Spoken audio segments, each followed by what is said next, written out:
Hello guys, nakita nyo na nga from last video ang ating pagpaparefresh ng ating Aerox. So ito nga ay sa kadahilan ng sumabog or hindi inaasahang pangyayari sa ating motor. At tayo nga ay nagpalit ng RS8 Chrome Bore na 63. At syempre sa Cambal Works pa rin tayo nagpagawa kung saan subok ko na at trusted na in many years.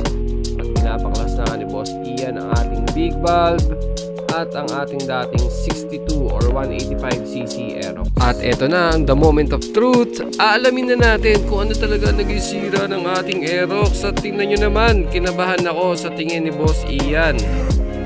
At mabuti na lang, isang joke lang pala dahil ang naging sira lang ng ating Aerox ay ang ating barbula at ang ating valve spring.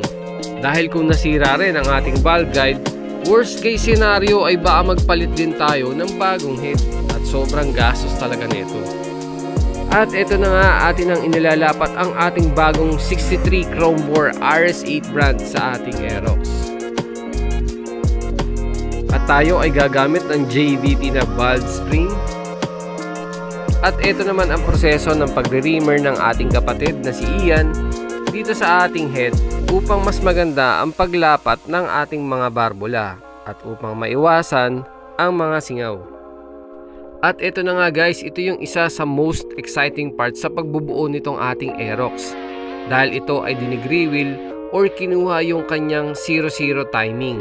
O mas madalas na tinatawag na top dead center.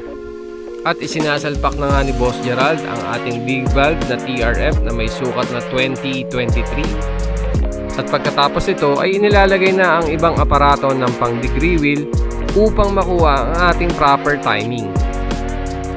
At dahil 0-0 na nga ang lahat, dito na natin kukuhanin ang timing ng ating cams, crank, pati na rin ang ating timing chain. At pagkatapos nga ng proseso, ay eto na, buo na ang ating Aerox. At tulad ng dati, syempre one click lang, start na agad ang ating makina. Nagkaroon lang tayo ng konting problema dahil discharge ang ating battery sa tagal na imbak ng ating Aerox. Napakasarap lang talaga ng pakiramdam pagka nakita mong umaandar na ulit yung iyong sariling motor. Sobrang naging abala lang talaga tayo sa trabaho, pero again maraming salamat dahil nabuo ito sa kamay ng Cambal Works.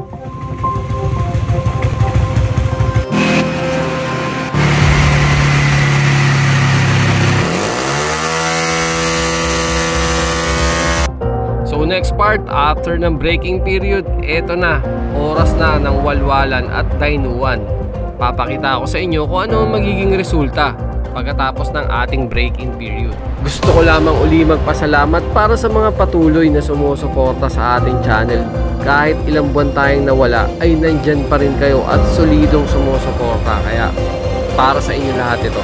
Hanggang sa muli at kita-kits tayo sa mga susunod na video.